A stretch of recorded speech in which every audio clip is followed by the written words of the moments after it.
Hello dear, तो स्वागत करता हूँ आप सभी को यूट्यूब चैनल नर्सिंग टिप्स पे। तो गाइज आज का वीडियो बहुत ही शानदार होने वाला है। सेकेंड ईयर में साथियों आप लोग देखे होंगे बहुत बार क्वेश्चन 5 नंबर में और 10 नंबर में पूछा गया है। सेम क्वेश्चन को 10 नंबर में भी और 5 नंबर में भी पूछा गया है। क्वेश्चन क्या है? तो क्वेश्चन है दोस्तों एनेस्थेसिया। एनेस्थेसिया का परिभाषा दे, एनेस्थेसिया का प्रकार लिखे और समझाए तो दोस्तों, और इसका जटिलता लिखे।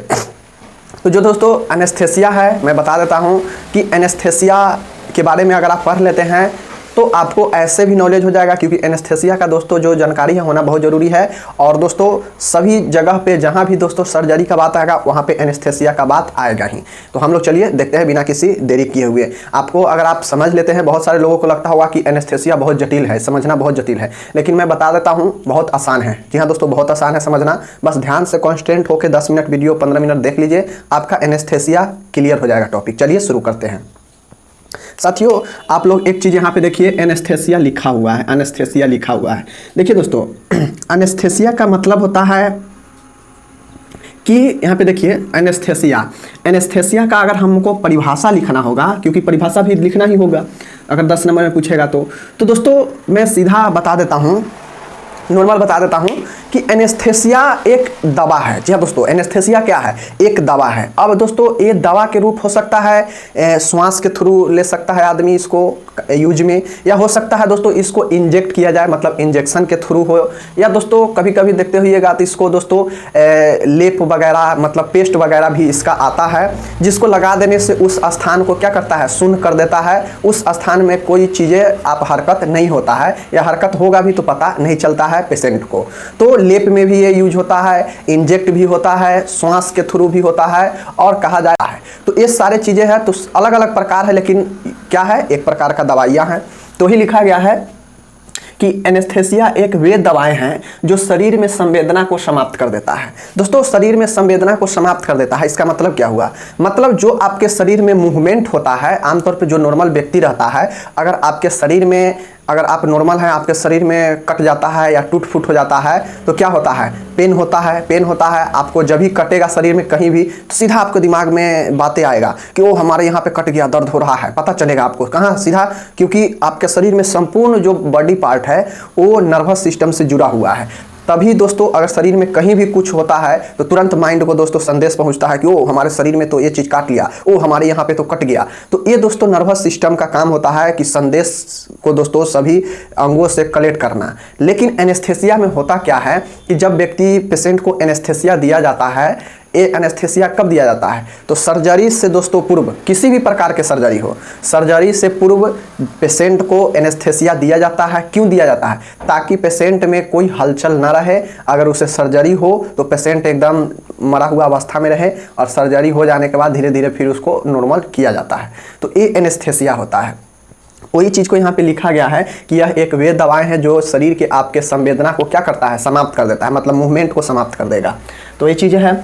एवं शून्यता उत्पन्न करती है। एवं क्या करता है? संवेदना समाप्त हो जाएगा तो जो शरीर में है, जो या संपूर्ण शरीर है या किसी स्थान पे है, तो वहाँ पे क्या करेगा, एक शून्यता उत्पन्न कर देता है। मतलब वहाँ पे आप चींटी भी काटिएगा, वहाँ पे आप उसको नीडल भी चुभाइएगा तो उसको कोई प्रभाव नहीं पड़ेगा एनेस्थेसिया देने के बाद। तो वही कहता है कि शून्यता उत्पन्न हो जाता है। और ये शून्यता कब होता है? तो व्यक्ति में अचेतना के अवस्था के बाद, मतलब उसमें अनकॉन्शियस हो जाएगा, कुछ सूझने उझने समझने का क्षमता नहीं रहेगा, उसके साथ ही उसमें क्या होता है, तो ये शून्यता आता है। तो ये चीज़ें हो गया। Loss of senses, loss of consciousness स्थिति उत्पन्न करता है। दोस्तों ये जो है एनेस्थेसिया क्या करता है, लॉस ऑफ सेंसनेस, मतलब आपका माइंड जो है वो लॉस कर जाएगा, आप माइंड से कुछ नहीं सोच पाएंगे। ये सारे चीज़ें इसी को हम लोग बोलते हैं लॉस ऑफ सेंसनेस, मतलब आपका सेंस जो होगा समझने का वो खत्म हो जाएगा एनेस्थेसिया में। ये चीज़ें हैं।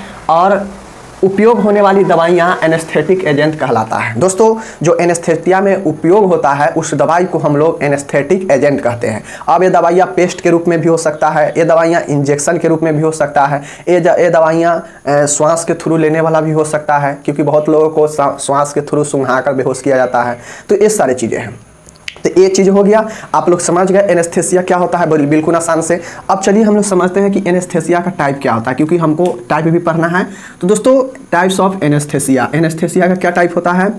पहला है साथियों, यहाँ पे देखिए, पहला है आपका स्थानीय एनेस्थेसिया, मतलब दोस्तों लोकल एनेस्थेसिया। पहला क्या है, स्थानीय एनेस्थेसिया, लोकल एनेस्थेसिया। अब हम लोग लोकल एनेस्थेसिया के बारे में दोस्तों समझ लेते हैं। लोकल एनेस्थेसिया दोस्तों वो एनेस्थेसिया होता है जो किसी प्रॉपर या किसी प्रभावी क्षेत्र में दिया जाता है। मान लीजिए हमारे ये हाथ काम करना, ये हाथ में हमारा कहीं पे सर्जरी करना है, घाव है या कुछ है, सर्जरी करना है इस हाथ में, तो क्या किया जाएगा, तो सिर्फ और सिर्फ इसी हाथ को शून्य किया जाएगा, वही होता है लोकल एनेस्थेसिया। मतलब जहां हमको चीज़ें करना है, सर्जरी करना है, उस चीज़ को हम लोग शून्य करेंगे, उस बॉडी पार्ट को, तो वो होता है लोकल एनेस्थेसिया।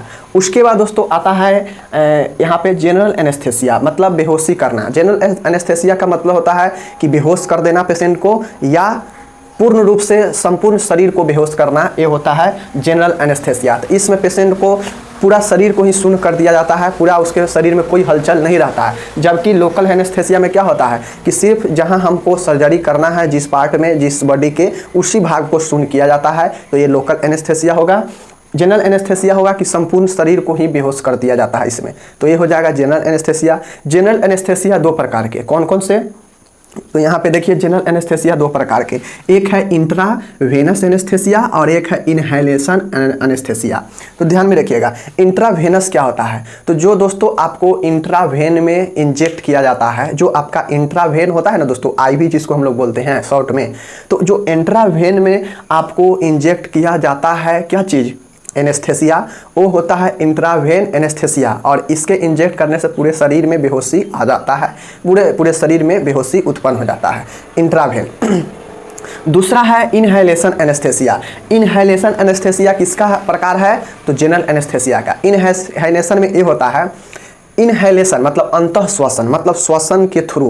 तो जैसे देखिए दोस्तों ईथर वगैरह हो गया या प्रोफोकॉल होता है, तो ऐसे कुछ चीज़ें हैं, रासायनिक पदार्थ है, जिसको सूंघा देने मात्र से क्या होता है, शरीर में प्रवेश करता है और धीरे धीरे उसका असर संपूर्ण शरीर पे हो जाता है और फिर शरीर क्या होता है, शून्य हो जाता है, शरीर पूरा बेहोश हो जाता है।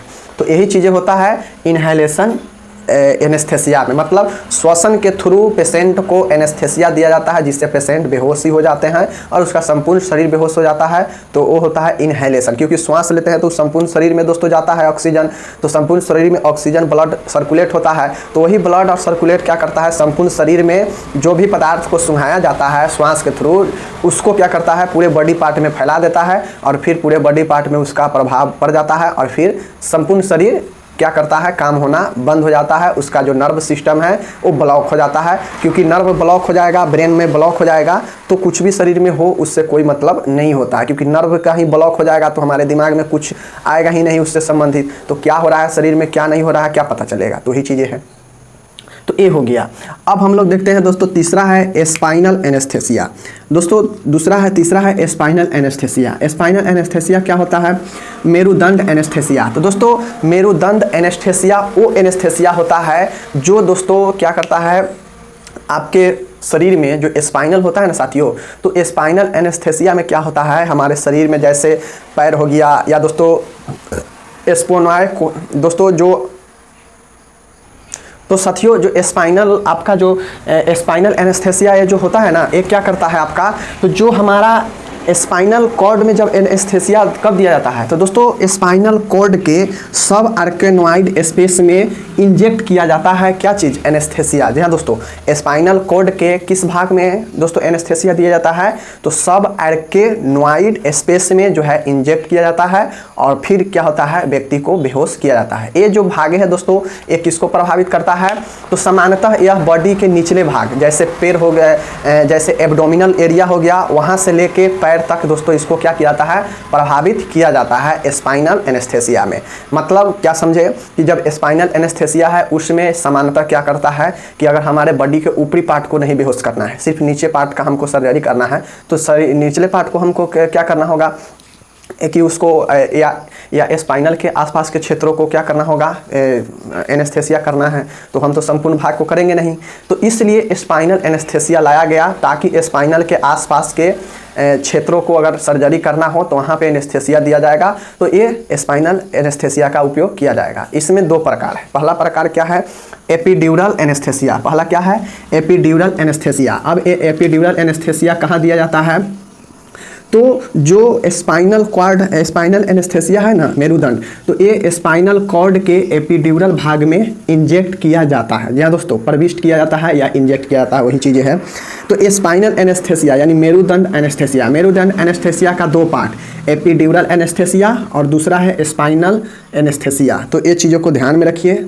स्पाइनल एनेस्थेसिया का दो पार्ट, एपिड्यूरल एनेस्थेसिया और उसके बाद स्पाइनल एनेस्थेसिया। एपिड्यूरल एनेस्थेसिया क्या होता है? तो एपिड्यूरल एनेस्थेसिया वे एनेस्थेसिया होता है जो स्पाइनल कॉर्ड के एपिड्यूरल भाग में प्रविष्ट कराया जाता है, उसे हम लोग क्या कहते हैं? एपिड्यूरल एनेस्थेसिया कहते हैं।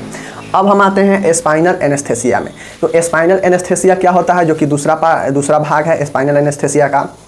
तो इसमें जो होगा स्पाइनल एनेस्थेसिया में, इसमें स्पाइनल जो होता है साथियों, उसके सब एर्केनोइड स्पेस में जो है दोस्तों वो प्रविष्ट कराया जाता है एनेस्थेसिया का। जिससे होता क्या है कि जो एबनॉर्मल है, जो हमारा उदर क्षेत्र है, उससे लेकर पैर के आसपास के क्षेत्रों को, नीचे के भागों को क्या किया जाता है? एनेस्थेसिया शून्य करने के लिए स्पाइनल एनेस्थेसिया का प्रयोग किया जाता है, जो कि स्पाइनल एनेस्थेसिया का दूसरा पार्ट है। ये चीज़ को ध्यान में रखिएगा। ये चीज़ें हो गया। तो दोस्तों ये चीज़ हम लोग देख चुके हैं। अब इसका जटिलता पूछेगा तो जटिलता क्या होगा? तो दोस्तों इसका जटिलता ये हो सकता है कि सिर दर्द होगा, बेचैनी होगा, बहुत सारी चीज़ें हैं जो कि स्पाइनल से रिलेटेड जो भी प्रॉब्लम होगा उसके जटिलता में आप लोग लिख दीजिएगा, आपका आंसर सही हो जाएगा। तो दोस्तों ये तो हम लोग पढ़ लिए, लेकिन एक एक दो आपको सब में क्या करना होगा? एग्जाम्पल भी लिखना पड़ेगा। जी हाँ दोस्तों, एग्जाम्पल क्या होगा कि कौन से एनेस्थेसिया कौन है, मतलब एक आध एग्जाम्पल देखेंगे तब तो वहाँ पे लिख पाएंगे हम एग्जाम में, अगर पूछता है तो एग्जाम्पल भी लिखना पड़ेगा। जैसे जनरल एनेस्थेसिया में एक दो का एग्जाम्पल, उसके बाद पूछ देगा कि बेहोश करना मतलब जनरल एनेस्थेसिया का एग्जाम्पल, उसके बाद स्पाइनल एनेस्थेसिया का एग्जाम्पल हमको लिखना होगा, तो लिखना पड़ेगा। तो चलिए एक आध एग्जाम्पल हम लोग देख लेते हैं तो अच्छे से।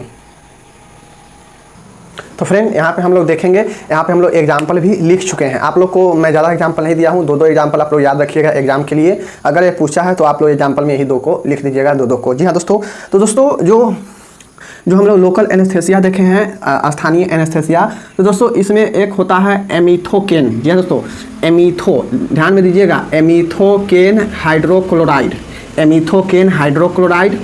एक होता है दोस्तों प्रोकेन जाइलोकेन, प्रोकेन जाइलोकोन। स्थानीय एनेस्थेसिया में दोस्तों ज़्यादातर जो यूज होता है वो लेप लगा के, मतलब जहाँ पे दोस्तों हमको सर्जरी करना है वहाँ पे पेस्ट का जो लेप होता है उसको लगा के वहाँ पे शून्य उत्पन्न किया जाता है। तो वो दवाई यही सब है, एमेथोकेन हाइड्रोक्लोराइड, प्रोकेन और एक है जाइलोकेन। इस सब में हाइड्रोकेन लगा हुआ है, हाइड्रोक्लोराइड लगा हुआ है। ये चीज़ हो गया। दूसरा है दोस्तों जनरल एनेस्थेसिया। जनरल एनेस्थेसिया के दो प्रकार, इंट्रावेनस और इनहेलेशन। दोस्तों इंट्रावेनस में क्या है? प्रोपोफॉल और एक है मीडाजोलम। ध्यान में रखिएगा, इंट्रावेनस का एक प्रकार है प्रोपोफॉल और एक है मीडाजोलम। ये चीज़ हो गया। दूसरा है इनहेलेशन। इनहेलेशन का मतलब होता है कि अंतः श्वसन, मतलब सूंघाया जाएगा श्वास के थ्रू। तो क्या होगा? तो एक है हैलोथेन और एक है दोस्तों नाइट्रस ऑक्साइड और एक होगा दोस्तों ईथर। ध्यान में दीजिएगा, और ये ईथर काफ़ी प्रचलित होता है। ये हो गया। बाद बाकी दोस्तों जो स्पाइनल एनेस्थेसिया का जो जटिलता है वो होगा एलर्जी होगा, रक्तदाब में कमी होगा, सर दर्द होगा, उल्टी होना होगा। तो ये सब जो दोस्तों है जटिलता होगा स्पाइनल एनेस्थेसिया में। तो हम लोग इसका जो है जहाँ जहाँ एग्जाम्पल जरूरी था देख लिए हैं। जनरल एनेस्थेसिया और स्थानीय एनेस्थेसिया, दो एनेस्थेसिया है जहाँ पे एग्जाम्पल देखना था, तो हम लोग देख चुके हैं। आप लोग इसको अच्छे से देख लीजिएगा एक बार वीडियो को अच्छे से, तो आपको याद हो जाएगा। क्या था? इंट्रावेनस में प्रोपोफॉल और मीडाजोलम, जो कि जनरल एनेस्थेसिया का प्रकार है। दूसरा था इनहेलेशन, सूंघाने वाला में हैलोथेन, नाइट्रस ऑक्साइड और ईथर। ये चीज़ हो गया। जनरल एनेस्थेसिया में क्या था कि एमिथोकेन, जाइलोकेन और प्रोकेन, ये सब में हाइड्रोक्लोराइड लगा हुआ है, क्योंकि ये एक पेस्ट होता है, पेस्ट के थ्रू लगाकर वहाँ पे शून्यता उत्पन्न किया जाता है। तो ये चीज़ें हो गया, हम लोग देख चुके हैं आज लोग। अब देखिए दोस्तों 10 नंबर में भी पूछेगा तो आसानी से लिख देंगे, और दोस्तों जितना नंबर में 5 नंबर में पूछेगा तो आसानी से लिख देंगे, क्योंकि हम लोग सभी का डिफिनीशन और सभी को समझ लिए हैं कि कौन कहाँ पे दिया जाता है, कैसे दिया जाता है। इंट्रावेनस वाला है दोस्तों, इंट्रावेनस वाला है ना ये जनरल एनेस्थेसिया का, जिसमें संपूर्ण शरीर का बेहोश किया जाता है। तो इंट्रावेनस में क्या किया जाता है? जो तरलीय होता है ना दोस्तों, मतलब लिक्विड फॉर्म में, उसको इंजेक्ट किया जाता है इंट्रावेनस में। इंजेक्ट फॉर्म में तरलीय जो दवा होता है उसको दोस्तों इंजेक्ट किया जाता है। तो मतलब जो प्रोपोफॉल और जो मीडाजोल है यह तरलीय अवस्था में होगा, जो कि इंजेक्ट किया जाएगा। तो ये चीज़ें समझ गए। स्पाइनल कॉर्ड क्या है तो आप लोग समझ गए कि पैर लेकर या जो एब्डोमिनल है उसके निचले वाले भाग को स्पाइनल में क्या किया जाता है, सब आर्केनोइड क्षेत्र में इंजेक्ट किया जाता है, प्रविष्ट कराया जाता है, तो हो गया स्पाइनल एनेस्थेसिया। स्पाइनल एनेस्थेसिया के बाद एक था एपिड्यूरल एनेस्थेसिया, जो कि स्पाइनल एनेस्थेसिया का ही पार्ट है। तो एपिड्यूरल एनेस्थेसिया स्पाइनल कॉर्ड के एपिड्यूरल भाग में प्रविष्ट कराया जाता है, तो हो गया एपिड्यूरल एनेस्थेसिया। तो यही सारी चीज़ें देख लिए हम लोग, बाद बाकी मिलते हैं अगले टॉपिक के साथ। तब तक जय हिंद, नमस्कार, टेक केयर, बाय बाय।